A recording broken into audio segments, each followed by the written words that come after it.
గారు అందరికీ నమస్తే. మనం సిపిఐ నాయకులు సీతామహాలక్ష్మి గారితో ఉన్నాం. చెప్పండి, 100 వసంతాల ఆవిర్భావ సభ జనవరి 18, 2026 జరుగుతుంది. అమ్మ చెప్పండి. సిపిఐ శత వసంతాల ముగింపు సభలు జనవరి 18, 2026లో ఖమ్మంలో పెద్ద ఎత్తున జరుగుతూ ఉన్నాయి. ఈ మహాసభల్లో దాదాపు 40 దేశాల నుంచి కమ్యూనిస్ట్ పార్టీల నాయకులు వస్తున్నారు. అట్లనే రాష్ట్రం నలుమూలల నుంచి ప్రజలు, అభిమానులు, సిపిఐ పార్టీ కుటుంబ సభ్యులు వస్తున్నారు. 3 రోజుల పాటు నేషనల్ కౌన్సిల్ ఇక్కడే జరగబోతూ ఉంది, సెమినార్ జరగబోతూ ఉంది. దీనికోసం ప్రచార జాత మొన్న 3వ తేదీన ఖమ్మంలో ప్రారంభమైంది. ఈ జాత పల్లె పల్లెన గ్రామ గ్రామాన తిరిగి అనేక మందికి జనవరి 18వ తేదీన జరుగుతున్నటువంటి ముగింపు సభల్లో పాల్గొని జయప్రదం చేయాలని గ్రామ గ్రామాన పిలుపునిస్తూ ఉన్నాం. ఈ గ్రామాల్లో ప్రజలు అత్యంత ఉత్సాహంతో ఈ జాతాకి స్వాగతం పలకటంతో పాటు మేము సైతం ఈ జాతాలో అని చెప్పి కుటుంబ సభ్యులతో పాటు మేము మొత్తం ఊరు కదిలే పరిస్థితులు కనిపిస్తూ ఉన్నాయి. ఆ నేపథ్యంలోనే ఈ జాత జరుగుతూ ఉంది. దాదాపు ఒక 5 లక్షల మంది జాతాకి వస్తారనేది ఖమ్మం జిల్లా సమితి అంచనా. ఆ అంచనాని చేరుకోగలుగుతామనే విశ్వాసం కూడా మాకుంది.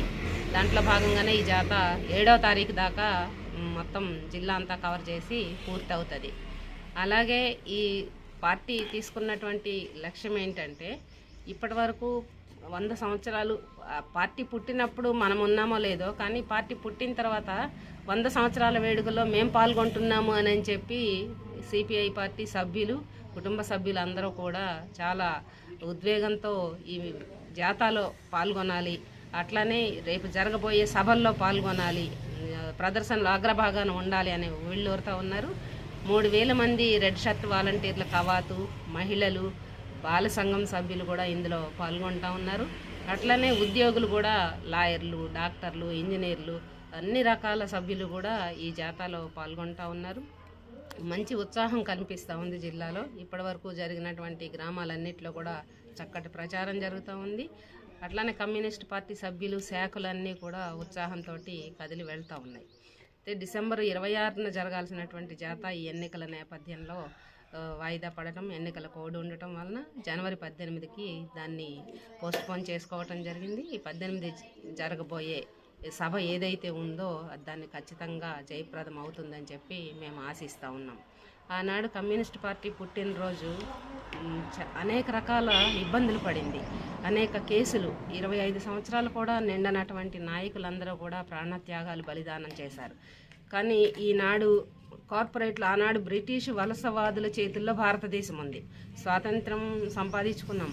మొదటిసారిగా కమ్యూనిస్టు లీడర్లు సంపూర్ణ స్వాతంత్రం కావాలని చెప్పి అడిగారు. ఆ నేపథ్యంలో జాతీయోద్యమంలో పాల్గొనటమే కాదు, సంపూర్ణ స్వాతంత్రం కావాలి అని నినాదం ఇచ్చింది మొదట భారత కమ్యూనిస్ట్ పార్టీ. ఆ నినాదంని సాధించాం. దాంతోపాటు దున్నేవాడికే భూమి, అదే నేపథ్యంలో వెట్టి చాకరీ నుండి విముక్తి కావాలి అని చెప్పి కమ్యూనిస్ట్ పార్టీ నినాదం ఇచ్చింది. దాంట్లో భాగంగానే లక్షలాది ఎకరాలు భారతదేశంలో పేద ప్రజలకి భారత కమ్యూనిస్ట్ పార్టీ పంచిపెట్టింది భూముల్ని. దాంట్లో భాగంగానే ఈవేళ తెలంగాణ సాయుధ పోరాటం జరిగింది. నైజాం నవాబుని గద్దెదించాలని జరిగినటువంటి పోరాటంలో దాదాపు 525 సంస్థానాలు ఏవైతే ఉన్నాయో, తెలంగాణ పోరాటం తర్వాత సంస్థానాలన్నీ కూడా రద్దు జరిగింది. దాంట్లో భాగంగానే ఈ తెలంగాణ మొత్తం నైజాం నవాబుని మట్టి కరిపించి అనేక మంది యువ కిషోరాలు, 4500 మంది కమ్యూనిస్టు యువ కిషోరాలుని ఆనాటి సైన్యం బలిదానం తీసుకున్నది. వాళ్ళ స్ఫూర్తితో ఈవేళ తెలంగాణ రాష్ట్రంలో కమ్యూనిస్ట్ పార్టీ ఉవ్వెత్తున లేచింది.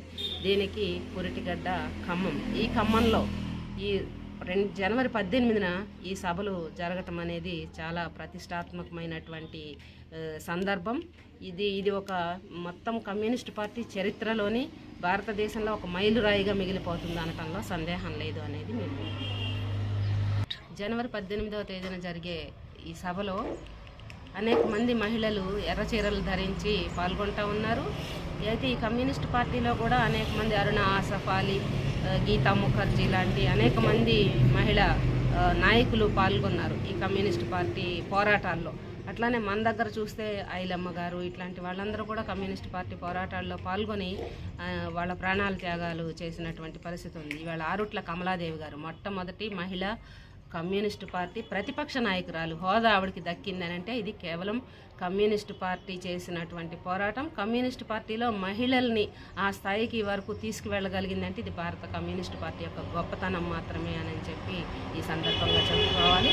ఆనాడు మహిళలు బయటికి రానటువంటి పరిస్థితుల్లో బద్దం ఎల్లారెడ్డి, రావి నారాయణ రెడ్డి, మగ్దు మొయినుద్దీన్ గారు మీ చేతిలో ఏది ఉంటే అది కర్ర, రోకల, గుతప, కారమ ఏది ఉంటే అది పట్టుకొని తెలంగాణ పోరాటంలో పాల్గొనండి అని చెప్పిన మీదట అనేక మంది మహిళలు ఉగ్ర రూపాలు ఎత్తి ఈ పోరాటంలో పాల్గొని ఈ పార్టీని ఆనాడు నిలబెట్టినటువంటి చరిత్రని మనం చదువుకున్నాం. భవిష్యత్తులో ఈ చరిత్ర రాబోయే తరానికి ఉపయోగపడాలి. కానీ ఇప్పుడున్నటువంటి యువతన చరిత్రని చదవటంలో వెనకబడుతూ ఉన్నారు. చరిత్రను తెలుసుకోవాలి. గతం తెలుసుకుంటేనే మనం భవిష్యత్తు ఏంటి, ఇప్పుడు వర్తమానంలో ఏం చేస్తున్నాం అనేది తెలుస్తుంది. కాబట్టి యువతకు ఒకటే చెప్తా ఉన్నాం, ఖచ్చితంగా కమ్యూనిస్ట్ పార్టీ చరిత్ర తెలుసుకోండి. భవిష్యత్తులో మిగతా ఎట్లనైతే మన దేశంలో పేదరికము, దున్నేవాడికే భూమి, కడుపు నిండా తిండి కావాలని అడుగుతూ ఉన్నామో, ఇప్పుడు వచ్చిన చట్టాలు ఏవైతే ఉన్నాయో ఆ చట్టాలన్నింటినీ కాపాడుకోవటం కోసం యువత మౌనం వీడాలి. మౌనం వీడినప్పుడు మాత్రమే బానిసత్వం నుంచి విముక్తి కలుగుతుంది అనేది చెప్పదలుచుకున్నాం.